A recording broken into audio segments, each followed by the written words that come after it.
নমস্কার, আমি Sumana. Welcome back to another new blog. কেমন আছেন সবাই? তো আজকে এখানে শনিবার, এখন বাজছে বিকেল 4টে। তো আমরা এখন বেরিয়েছি আজকে বেশ কয়েকটা জায়গায় যাওয়ার জন্য। ঠিক করেছি তো অনেকগুলো জায়গায় যাব, কিন্তু জানি না সুধা কতক্ষণ সঙ্গ দেবে।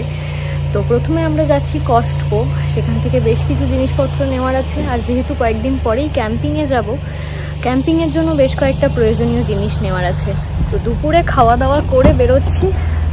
সুধার এখন ঘুমানোর টাইম, কিন্তু গাড়িতে উঠলে ও যদিও ঘুমিয়ে যাবে।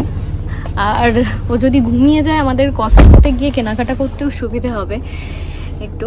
শুধু কি তোমার ঘুম পেয়েছে? গাড়ি তো চলতে শুরু করে দিয়েছে। এখন টেম্পারেচার 100 ডিগ্রি ফারেনহাইট, মানে হবে আপনার 36 ডিগ্রি সেলসিয়াস মতো। দারুণ রোদ বেরিয়েছে, আর গরম তো বাইরেটা খুবই আছে। বিগত 10 দিন ধরে বৃষ্টি হয়নি, আবার আগামী 10 দিন যাবত কোনো বৃষ্টি হওয়ার সম্ভাবনা নেই। চারিদিকটা এখনো তবু সবুজ আছে, মানে এই রোদ্দুরে গরমের মধ্যে কি করে যে সবুজ আছে সেটাই বিস্ময়। গত বছর তো মোটেই বৃষ্টি হয়নি, এবছর তারই মধ্যে একটু বৃষ্টি হয়েছে বলে চারিদিকটা একটু সবুজ সবুজ দেখাচ্ছে। আমরা যেদিন ক্যাম্পিংয়ে যাব সেদিনও এরকমই গরম থাকবে। আমাদের এখন থেকে চিন্তা হচ্ছে যে বাচ্চাদের নিয়ে কিভাবে ক্যাম্পিংয়ে গিয়ে ওই দুপুরের সময়টা কাটাবো, কেননা আমাদের দুপুরে চেক ইন আছে 2টোয়। তো বেশিরভাগ সময় এখন থেকেই মনে হচ্ছে যে গাড়ির মধ্যেই কাটাতে হবে। তো আমরা কস্টকো অলমোস্ট পৌঁছে গেছি। তো এসেই একটা কার্ট নিয়ে নিয়েছি। বাড়ি থেকে একটা লম্বা লিস্ট বানিয়ে এনেছি, কিন্তু আজকে কস্টকোতে ঘুরে ঘুরে সময় নিয়ে কেনাকাটা করতে গেলে একদমই হবে না, কারণ আরও কয়েকটা দোকানে যাওয়ার আছে। তো এখানে যতটা তাড়াতাড়ি সম্ভব আমরা কেনাকাটা করেই আবার অন্য একটা দোকানে দৌড়াবো। আগে আমরা ক্যাম্পিংয়ের জন্য বেশ কয়েকটা প্রয়োজনীয় জিনিস নিয়ে নেব, যে জিনিসগুলো ক্যাম্পিংয়ে গেলে না নিয়ে গেলেই নয়। জঙ্গলের মধ্যে ক্যাম্প করলে মশা তো থাকবেই, তাই তার জন্য নিচ্ছি মসকিটো রিপেলেন্ট স্প্রে। এই বেলুনগুলো ক্যাম্পিংয়ের জন্য নেওয়া হচ্ছে না, এগুলো আসলে সুধা বাড়িতে খেলবে গরমে, সেই জন্য নেওয়া হচ্ছে। এরপর আমরা নেব ক্যাম্প চেয়ার। 2টো ক্যাম্প চেয়ার আমরা অনেক দিন থেকেই ভাবছিলাম নেব, কিন্তু হয়ে উঠছিল না। তো এবার যেহেতু বেড়াতে যাচ্ছি, ক্যাম্প চেয়ার না নিলেই নয়। তার উপর এগুলো বেশ ক্যারি করতেও সুবিধা হয়। ক্যাম্পিংয়ের জন্য আমরা এখানে চেয়ার দেখছি। তো আমরা এই 2টো চেয়ার নিলাম আমাদের জন্য। তো বাড়ি গিয়ে খুলে দেখতে হবে। এবার আমরা সুধার জন্য কয়েকটা কটন স্লিপার দেখব, তাই এই জামা কাপড়ের সেকশনটায় এলাম। তো কস্টকো থেকেই সুধার বেশিরভাগ স্লিপারগুলো নিই আমরা, কেননা এর কোয়ালিটিটা খুব সুন্দর হয় আর খুব রিজনেবল প্রাইসেও পাওয়া যায়। সুধার সাইজের স্লিপার পেলাম না, অনেক খোঁজাখুঁজি করলাম। আজকে বোধহয় টার্গেট থেকেই ওর জন্য স্লিপার নিতে হবে। তার উপর কস্টকো 6টার মধ্যে বন্ধ হয়ে যাবে, যার জন্য অনেকক্ষণ আগে থেকেই দেখছি বিলিং লাইনে লম্বা লাইন পড়ে গেছে। আমাদের আরও কয়েকটা জিনিস নেওয়ার আছে, এখানে সময় নষ্ট না করে তাহলে চলুন চটপট সেগুলো কিনে নিই। এখান থেকে 2টো কার্পেট রানার নেব বলে একটু খোঁজাখুঁজি করছিলাম। তো কার্পেট রানার খুঁজতে গিয়ে আম চোখে পড়লো, তাই এক ট্রে আমও নিয়ে নিলাম সাথে।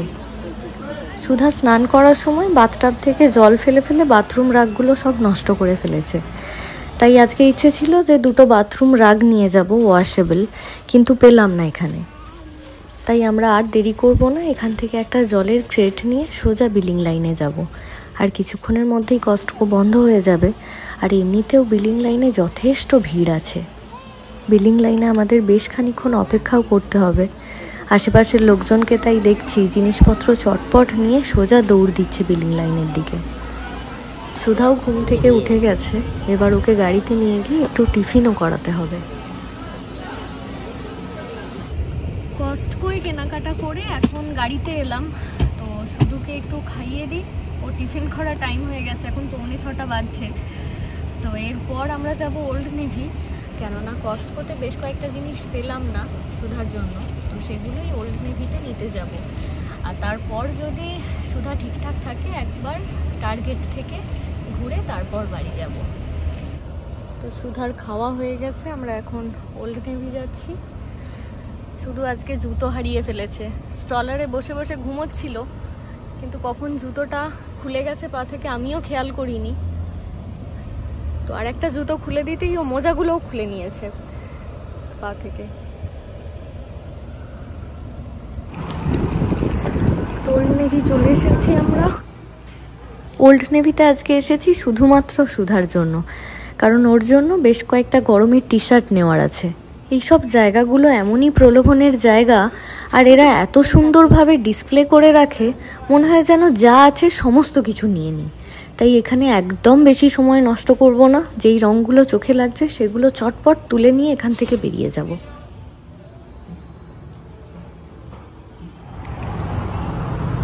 তো ওল্ড নেভি থেকে কেনাকাটা হয়ে গেছে, এবার যাব আমরা টার্গেটে। কস্টকো আর ওল্ড নেভির কাজ মিটে গেছে, কিন্তু ওল্ড নেভিতে সুধার বডি স্যুট পেলাম না ওর সাইজের, তাই আবার আমরা টার্গেটে আসছি। টার্গেটে আমরা এমনিতেও আসতাম, তো ওখান থেকে সুধার বডি স্যুটটা নেব আর কার্পেট নেব, তাহলেই আজকে আমাদের মোটামুটি কেনাকাটা শেষ হয়ে যাবে। তো এখন ট্রাফিকে দাঁড়িয়ে রয়েছে, ট্রাফিকটা থেকে আগিয়ে গেলেই টার্গেট পেয়ে যাব আমরা। তো আর আধ ঘন্টার কাজ বাকি আছে। টার্গেট আসলে আমাদের যত তাড়াই থাক না কেন, আমি কয়েক মিনিটের জন্য হলেও একবার উইমেন সেকশনটা ঘুরে যাই। আজকেও কিন্তু তার অন্যথা হয়নি। আমি সুধাকে নিয়ে সোজা তাই চলে এসেছি প্রথমেই উইমেন সেকশনে, আর সুধার বাবা কার্ট নিয়ে অন্যান্য জিনিসপত্র কেনাকাটা করছে। তো উইমেন সেকশনে আসার একটাই কারণ, কেননা এখানে মাঝে মধ্যেই বেশ কিছু ডিসকাউন্টে জিনিসপত্র পাওয়া যায়। ডিসকাউন্টে কেনাকাটা করতে কার না ভালো লাগে। এখানে দেখলাম বেশ কিছু রিজনেবল প্রাইসে টি শার্ট বিক্রি হচ্ছে, তো দুটো রং পছন্দ করে নিলাম। দুটোর মধ্যে একটার সাইজ ঠিকঠাক পেলাম আর একটার পেলাম না, তাই একটাই নিলাম। এরপর কিড সেকশনে গিয়ে দেখলাম সুধার বাবা অলরেডি সুধার জন্য স্লিপার পছন্দ করে আমার জন্য অপেক্ষা করছে। তো সেসব জিনিসগুলো নিয়ে আমরা এবার কার্পেট পছন্দ করতে এলাম, কিন্তু এখানেও আমরা ওয়াশেবল বাথরাগ পেলাম না। তার উপর যে কার্পেট রানারগুলো পাচ্ছিলাম সেগুলো বেশ চওড়া হয়ে যাচ্ছিল, আমরা একটু সরু ধরনের খুঁজছিলাম, কিন্তু এখানে পেলাম না বলে চেক আউট করে আমরা একবার চট করে ওয়ালমার্ট চলে এলাম। কার্ট নিয়ে ওয়ালমার্টের ভেতরে ঢুকতেই একটা মজার জিনিস হলো। ভেতরে ঢুকেই দেখি যে এখানের ক্যাম্প চেয়ারগুলোর দাম নিচ্ছে $13.98, মানে ধরুন ওই $14 করেই। কিন্তু কিছুক্ষণ আগেই আমরা কস্টকো থেকে ক্যাম্প চেয়ার কিনে আনলাম, সেগুলোর দাম পড়েছে $40 করে। দেখা মাত্রই আমরা ঠিক করে নিলাম যে কস্টকোর ক্যাম্প চেয়ারগুলো আমরা ফেরত দিয়ে দেব। এখন ওয়ালমার্ট থেকে দুটো ক্যাম্প চেয়ার তাই নিয়ে নিলাম। যে কাজটা এত জায়গায় ঘুরেও হচ্ছিল না, সেই কাজটা আগে মিটিয়ে ফেলা যাক। তো এখানে এসে 2-4টে বাথরুম রাগ দেখার পরেই আমরা আমাদের প্রয়োজন মতো ওয়াশেবল বাথরুম রাগ পেয়ে গেলাম, তাই চটপট এখান থেকে একটা আমাদের রং পছন্দ করে নিয়ে নিলাম। এরপর বাকি রইল বাথরুম রানার। বাথরুম রানারের জন্যও আমাদের খুব একটা বেশি খোঁজাখুঁজি করতে হলো না, এখানেই সমস্ত কিছু পেয়ে গেলাম। আমরা যেমন খুব একটা চওড়া চাইছিলাম না, একটু সরু ধরনের চাইছিলাম, তো এখানে সেটা পাওয়া গেল। যাই হোক, ওয়ালমার্টে এসে আজকে আমাদের বেশ কাজের কাজ হয়েছে। প্রথমে ভাবছিলাম যে আমরা ওয়ালমার্ট আসবো না, কেননা যে কোনো দোকানে ঢোকা মানেই কোনখান দিয়ে আধ ঘন্টা 40 মিনিট ঘুরতে ঘুরতে বেরিয়ে যায় বোঝা যায় না। তার উপর গিয়ে যদি কোনো কাজের কাজ না হয়, সময়টা তো একে নষ্ট হলোই, তার উপর সুধাকে নিয়ে একটু চিন্তায় পড়ে যেতে হয়। আজকে সৌভাগ্যবশত সুধার মুডটা খুব ভালো ছিল, তাই আমরা এতগুলো জায়গায় ঘুরে ঘুরে কেনাকাটাগুলো করতে পারলাম। এখন 8:30 প্রায় বাজতে চললো, এবার ওর মুডটা গরম হচ্ছে, কেননা এবার ওর খুব খিদে পেয়ে গেছে। এখন বাজছে সন্ধে 8:30, তো এত দেরি হবে আমরা বুঝতে পারিনি। তো ওয়ালমার্টটা আসার কথা ছিল না, কিন্তু এটাও হয়ে গেল। আর সুধা ভীষণ রেগে আছে আমাদের উপর, এখনও কিছুতেই গাড়িতে বসতে চাইছিল না, খিদেও পেয়েছে তার সাথে। তাহলে চলুন আজকের ব্লগটা এখানেই শেষ করছি। দেখা হচ্ছে আবার খুব শিগগির পরের ব্লগে। আপনারা সবাই খুব ভালো থাকুন, সুস্থ থাকুন। নমস্কার।